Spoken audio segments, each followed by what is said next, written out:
The oil and gas industry, the home of innovation, cutting-edge technology, and the extraordinary people who make it all happen. Together, we're powering the world. Here are the stories of business builders who are leading the way in the energy sector. This is Zebra Marketing Solutions Oil and Gas Business Builders Podcast, where we explore the real experiences of today's leaders in business growth with key takeaways to start implementing right now in our own companies. And now here is your host, Laura Kamrath.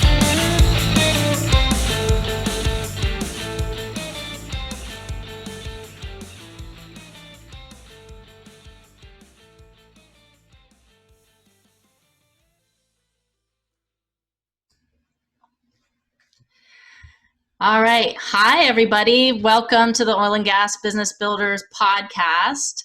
Glad that you all joined us. Today, we have our guest, Elai Rettig, and he has joined us here today to talk a little bit more about the geopolitical situation going on in the oil and gas industry right now, and, just what we can expect, maybe explain a little bit more about what we are seeing, and then talk a little bit more about what we might expect to see going forward, so we can think about this in terms of our business and how we might expect to adapt and move forward to the current situation.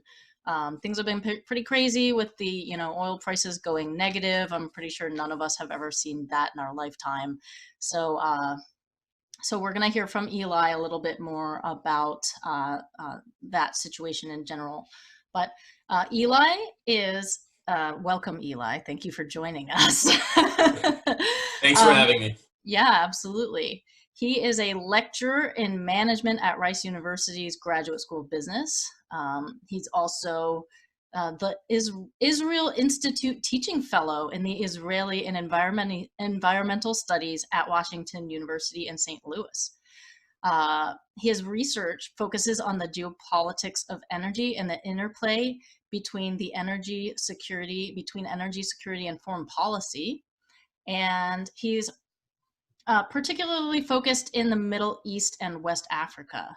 So his research was published in peer-reviewed journals, including the International Studies Quarterly and International Journal of Press Politics, as well as in leading think tanks in Europe, including the German Institute for International and Security Affairs, the Peace Research Institute in Oslo, PRIO, and the Frederick Ebert Foundation, FES. In addition to his academic work, he engages with Israeli energy security matters as a fellow in the Institute of National Security Studies in Tel Aviv and in the Maritime Policy and Strategy Research Center in the University of Haifa. He contributes regularly to Israeli media outlets on issues pertaining to energy policy in the Middle East and has testified before the Israeli parliament. Wow. So prior to joining Rice, he taught at NYU Tel Aviv and was a visiting scholar at the Institute for Security and Conflict Studies in George Washington University. So he has earned his PhD in political science at the University of Haifa. Wow, that's a very impressive bio. It's long and completely false, but yeah. No, that's awesome. That's some just amazing experience and really interesting background.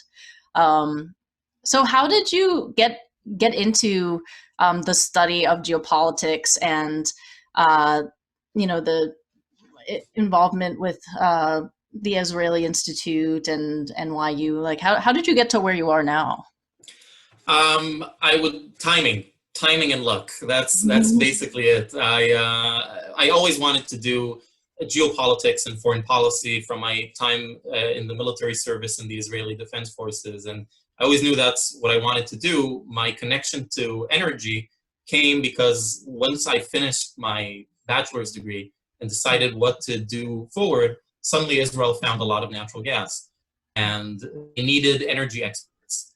And so I won a scholarship to fund my PhD in energy studies, and then I started working for the Ministry of Energy, and it kind of created itself. So it's really about timing and luck. I never thought I'd do energy growing up, because Israel was never, there's a joke in Israel by Prime Minister Golda Meir, our first female prime minister, that Israelis are mad at Moses because he'd led us 40 years in the desert just to wind up in the only place in the Middle East that didn't have any oil.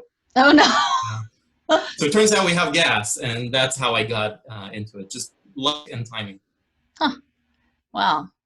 That's awesome. That's really cool.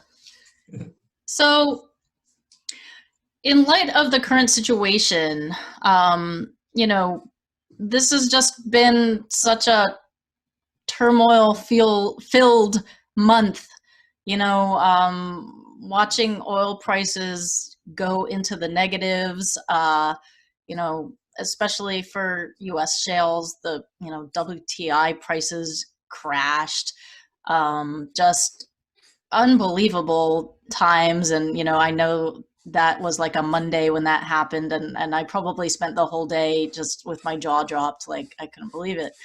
But, you know, for a lot of, especially US-based oil and gas businesses and businesses in the energy sector, this is like a scary time, and a really difficult time for everyone, and a very uncertain time, you know, because a lot of us don't know where things are headed and how to plan, how to adapt, and, you know, just what to expect and how to make sense of everything. So I just wanted to, you know, talk with you a little bit about that and kind of what happened to oil prices. What can we learn from it going forward? You know, what do you think about all of that?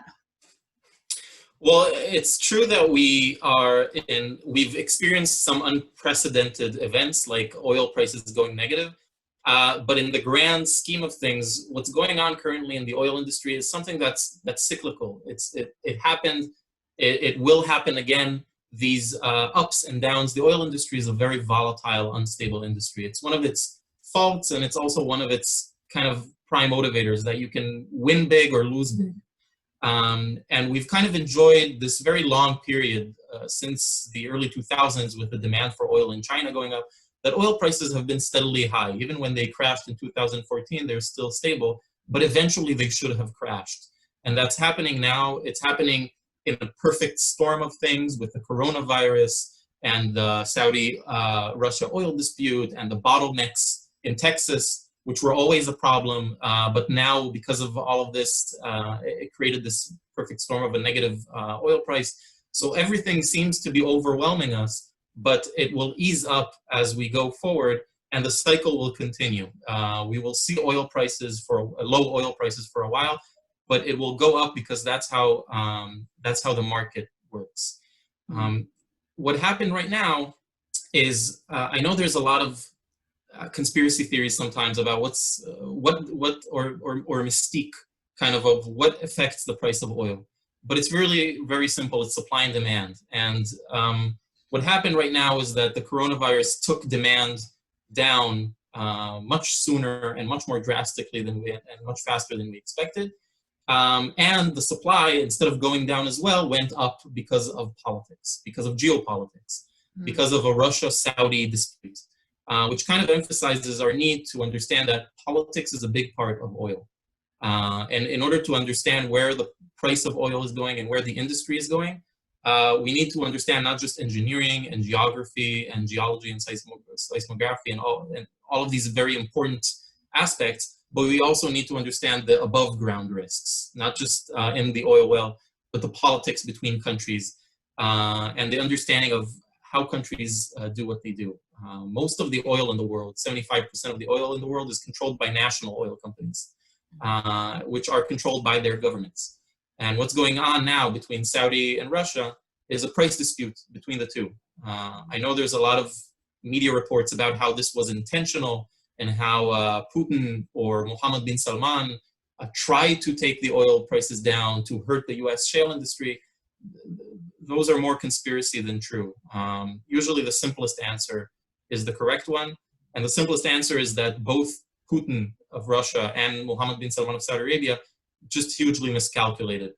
and created a price war while not taking into account just how much demand is going to get hurt by Corona. They did not expect it. You can see that by just how poorly they also prepared their own countrymen for the virus. Russia is now reeling in Corona cases. And so Saudi Arabia, they both kind of discounted what's going on, and they started a price war which they couldn't get out of in the worst possible time. But there's no conspiracy here. No one is trying to deliberately hurt the US shale industry. And we will see changes going forward, but these changes can be, we can't predict in the next month, 2 months, even 4 months what's going to happen, but we can understand the trend, because the trend is, it's a pattern. So that being said,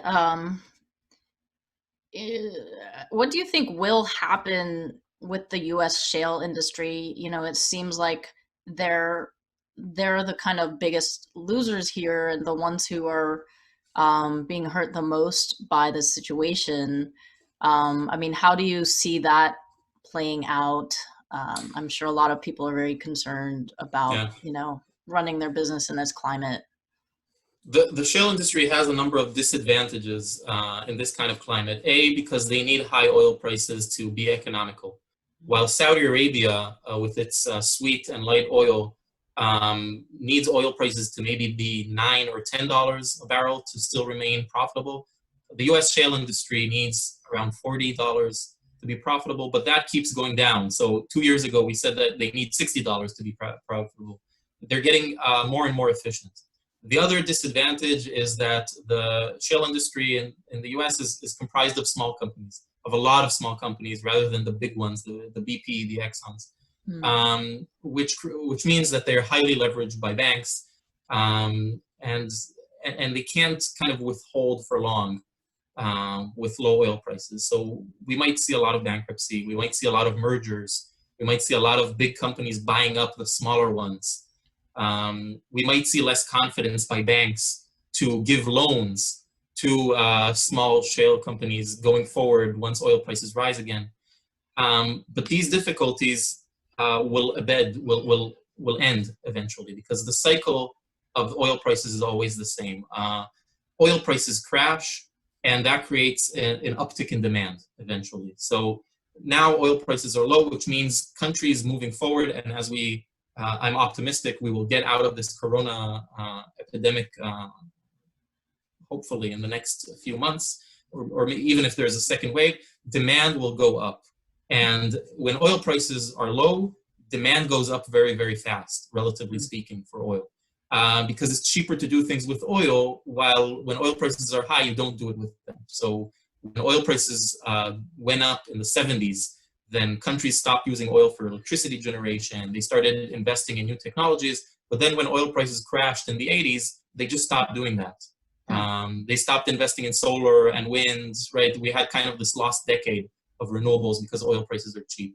And so we're expected to see the same thing right now. Oil prices crashed, and so there will be a technology freeze. There will be much less investment in renewables. Right? We kind of think about how the oil industry has been impacted by all this. The renewable industry is also going to be impacted by this. Electric cars, etc., right? Because there's less incentive to buy an electric car when gasoline is so cheap. So the alternatives suddenly don't make economic sense. And when oil prices are low, countries use even more oil than they did before. And so demand will go up, but in parallel, there's a technology freeze. Because oil prices are low, there's less investment in new exploration. There's less investment in alternative energy like nuclear or wind or solar. So eventually, it might take a year, it might take 2, it might take 5, but demand for oil will go up, and the supply will either remain the same or go down because there's a technology freeze and an exploration freeze. So eventually, it'll catch up, and oil prices will go up. Once oil prices go up, demand goes down, people invest again in alternatives, and you have that cycle. We can't predict how long each cycle will happen. We can't predict how drastic each cycle will happen because geopolitics also play, right? Saudi and Russia. But the cycle happens and we can't stop it. What we can say is that some opportunities can arise from this. One of them, for example, is that we have major losers from this low oil prices, which are even worse than the US shale industry, which is some of the oil exporting countries. First of all, Saudi and Russia themselves are hurt, but not that much. Countries that don't have a lot of foreign currency reserves right now, or that highly depend on oil revenues to sustain their political system of patronage, etc. Countries like Ecuador and Venezuela and Nigeria, Yemen, Iraq, Gabon, they're very, very hurt. And that creates some opportunities. Venezuela, for example, has been infamous for not letting US oil companies in. Now they realize that they need to do it. And for the first time, Maduro is allowing private companies to come in and save Venezuela and save the oil fields. So suddenly you will have a lot of countries that until now monopolized their oil fields with very inefficient national oil companies asking private oil companies to come and save them and take out oil and make the industry more efficient. So while the US shale industry might get hurt, a lot of the business will start moving abroad, investing in fields that until now were closed off to private companies. Huh. So if there's going to be a lot more opportunity, internationally for companies to be investing in, what do you think about the risk factor there in terms of, getting involved in something like Venezuela? What do you think about that? There's huge risk. One of the biggest things about learning, and the course I give on geopolitics of energy in the MBA program at Rice University, is all about managing the above ground risks while working abroad for oil companies. Oil companies tend to invest in engineers and the best engineers in the world that the world can offer, and the best geologists, etc. They sometimes neglect the engagement with the community, the engagement with the government, the engagement with the governor versus the president, understanding the political environment of where they're going in, misunderstanding how much they're affecting the local community by coming in, misunderstanding that they're no longer in the rules of law are a little lax, and there's some things you can do and some things you can't do. And managing all that takes people who are maybe not engineers, but understand community engagement, understand social corporate responsibility, things like that we tend to think are soft, but they end up, if you don't plan for them and understand how to engage with these countries and the risks, political risks involved, it may cost you a lot at the end. Suddenly the country will change its revenue system and will take much more taxes from you than it did in the initial contract. Suddenly it might be even become violent, militants will attack so you really need to know what you're doing, and you need people who understand these above ground risks as well. And that's something that companies will engage more and more with as we go forward. Yeah. Really good advice. Yeah, I think so. That's a interesting topic. And, I had, I don't know if you knew Bill Arnold at Rice. I believe he's on sabbatical now. I studied geopolitics with him while I was doing my MBA, and talked about risk and those types of things. And yeah, absolutely. Bill Arnold is wonderful. I teach his online course. Oh, okay. The online version of his course, that's what I teach. Oh, well, that's excellent. So, so we've talked a little bit kind of about the U.S. shales and the global situation, but I know that you're an expert in gas exports from the Eastern Mediterranean region, Israel, Egypt, Cyprus. So we've got a guest on today who has, just a wealth of knowledge about that region. And so I wanted to ask you, Eli, what would you say about that region right now in this climate? What are we looking at in terms of growth in the oil industry, gas industry in that region, and what can we expect moving forward? So 10 years ago, there was a lot of excitement after Israel found natural gas in its economic waters, and that Cyprus closely found. And a few years later, Egypt found new natural gas in its economic waters. And there's a lot of excitement about this new region being formed, the East Mediterranean, which, keep in mind, no one thought about the East Mediterranean as a region before. There's the Middle East, there's North Africa, but suddenly there's this new region called the East Mediterranean Sea, which is mainly about a lot of excitement how this region will become a gas exporting region to Europe, mainly, either through pipeline or through liquefied natural gas. Since then, 10 years have passed, and natural gas is not getting to Europe. It's mainly staying on the local level. We're starting to realize, and especially now when oil prices fell, natural gas contracts are a lot of times tied into oil prices. So natural gas prices are also fallen, and it makes less economic sense to build these very ambitious pipelines undersea for thousands of kilometers from the East Mediterranean, from Israel and Cyprus all the way into Italy. It makes much less sense when gas prices are so low, and it requires kind of an adjustment for this region to stop thinking about itself as an energy exporting region, and to start thinking about itself more seriously as an energy consuming region. Because while we found a lot of natural gas, a lot of the countries in this region don't use natural gas at all. Cyprus is almost 100% dependent on oil for its electricity generation. So is Lebanon and Jordan. And so this idea that gas prices are low, they'll remain low probably until 2025, regardless with the corona. These predictions are already 2 years ago. And so these countries, Israel, Egypt, Cyprus, Greece, Jordan, Syria, Lebanon, the Palestinian Authority, they'll have to start thinking about themselves as, okay, we're stuck with a lot of natural gas. We need to start utilizing it. We need to start using it more for electricity generation. We need to maybe introduce it to cars, or at least to buses and public transportation. We need to find other uses of it, petrochemical industry. We need to, in the case of Israel, the high-tech nation, right, to not export gas, but to export gas technology. So technology that uses gas in an innovative way or a more efficient way. To start thinking about gas as something that will remain local and regional, not something that will make this region an exporter. And I think there's a lot of opportunity in that. I can tell you that Israelis, the Jewish nation, we don't know how to export product, raw products. We're good at exporting ideas, and we're good at exporting technology. And so personally, I like this idea that instead of exporting gas, we're exporting gas technology and ideas to better utilize it, to combine it with renewable energy, things like that. And that's kind of where the region is going to go in the next 5 years. All right.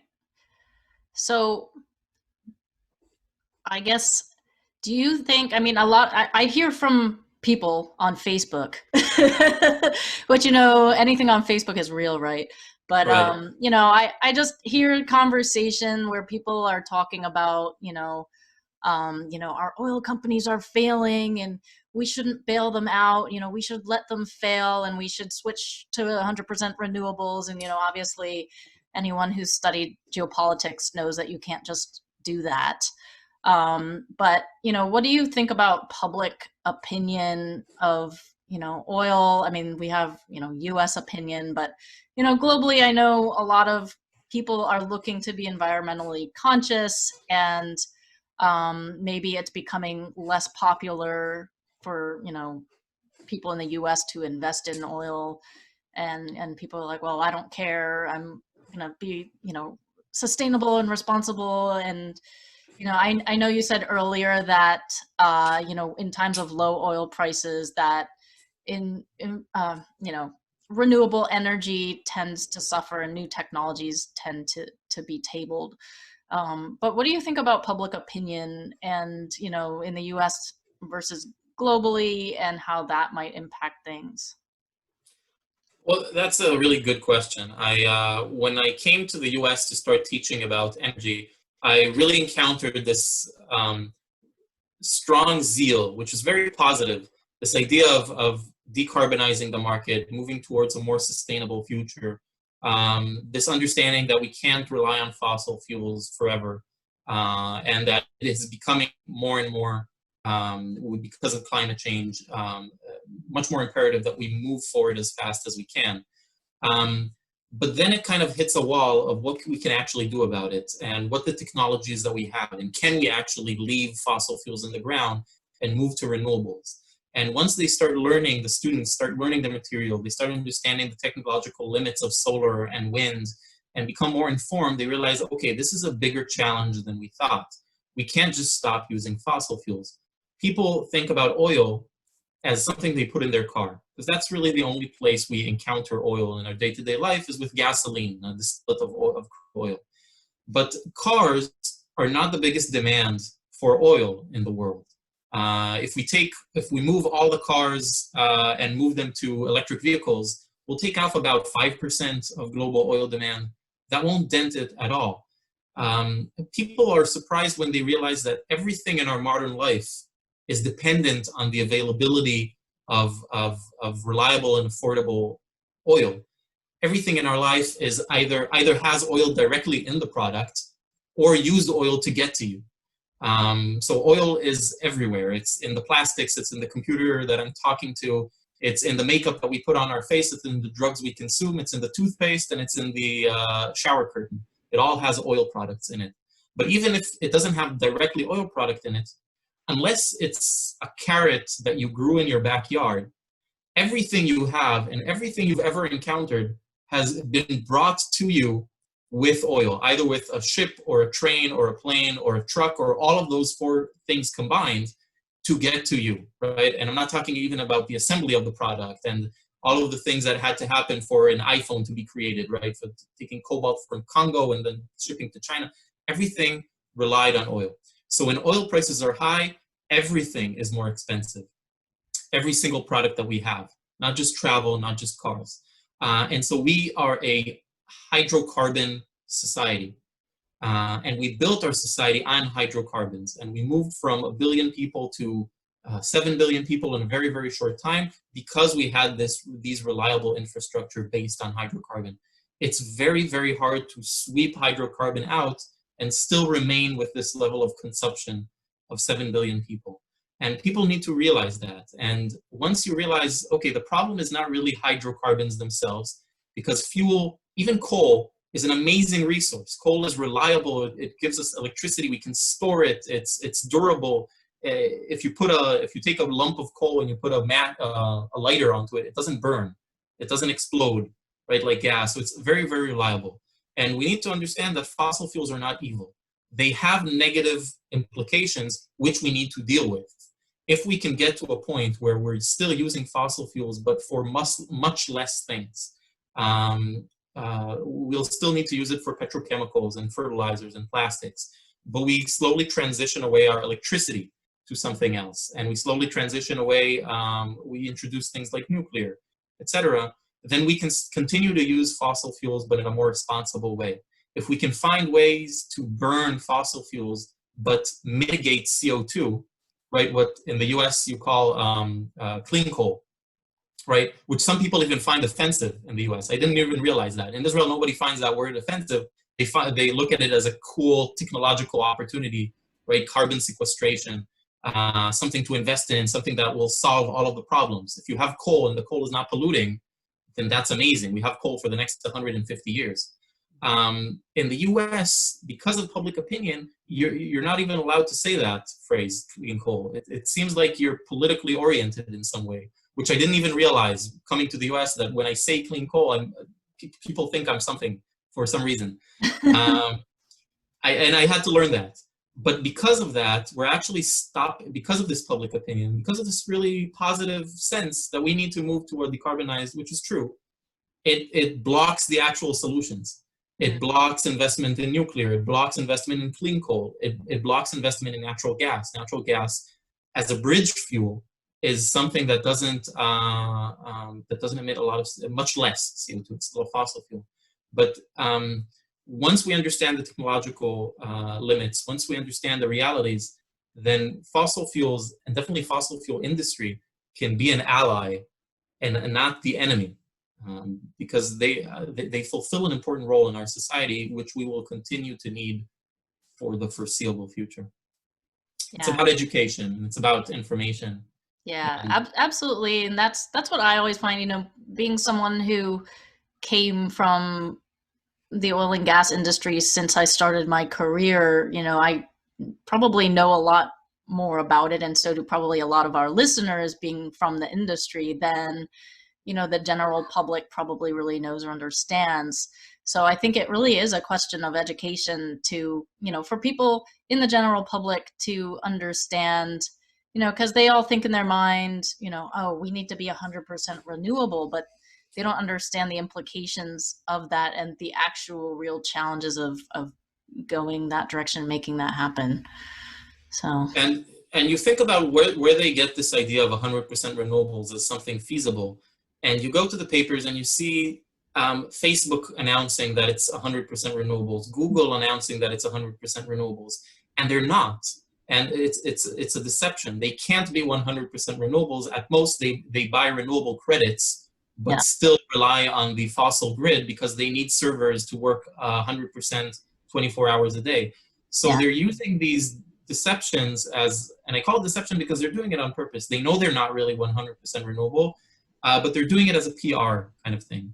But the problem with that is that they're creating these expectations that this could happen really quickly.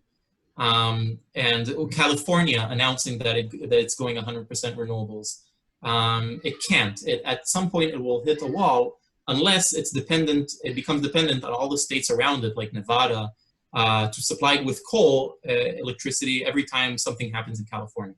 Well, it can do that, but if all of the other states around it also move to 100% renewables, then it doesn't work. yeah, So this idea of you need to be responsible in what you're saying, and you create this scenario where people who are conscious and want to achieve good things, they're kind of being deceived and misled by these mega companies or by politicians who want to look good, but end up, I think, doing more damage than good. yeah.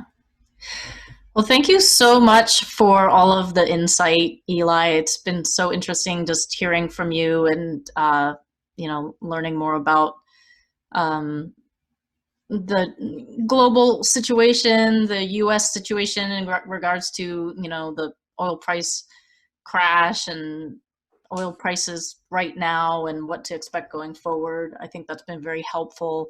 And so I really appreciate you joining us on the show. I wanted to ask, how can our listeners find you?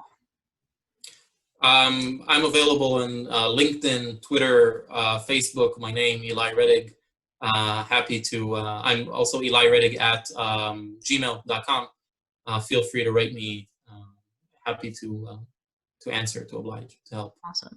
And you have a book available, don't you, that you've written? Well, it's not out yet, so I don't want to, we'll see now, everything is being delayed. I would say that if you're interested and you want to learn more about these themes that we talked about, more global themes, first of all, be updated, always. Wall Street Journal, for example, has an energy journal that's really good. It's once a week. It's very objective. There's the Energy Matters by the American Energy Society, which is really good. Also know what not to subscribe to, like Washington Post energy section is not very good. It's more kind of wishful thinking than reality. If you're interested in oil exporting countries and how oil affects their economy, their dependence on subsidies, the human rights issues, democracy, women's rights, and oil exporting countries, then I really, really recommend Escaping the Resource Curse, Humphreys, Sachs, and Stiglitz. It really kind of cracks your perception of oil equals power in the international system. Oil often means vulnerability. It often means societal and political problems. Sometimes oil is a curse for these countries, and it's really enlightening to understand kind of the dark side of that. And it also helps once you go and work in these kind of countries to understand just how much oil is affecting not just their economy, but just their basic society. Huh. Wow. Thank you. That's great. Those are some great resources. I'm going to definitely check them out. And I really appreciate you joining us again. Thank you very much to our listeners on the Oil and Gas Business Builders podcast. I'm looking forward to the next episode. Please come and join us for that, and we will see you there. Thanks, Eli. Thank you for having me. All right.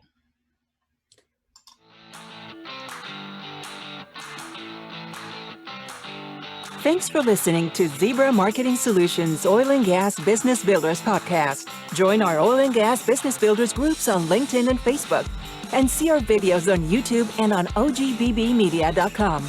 Visit zmsenergymarketing.com to learn more about how we can help you and your business design and implement a marketing strategy to retain and attract customers, grow revenues, and gain market share. Join us on the next episode for more great takeaways from business builders who are leading the way in the energy sector.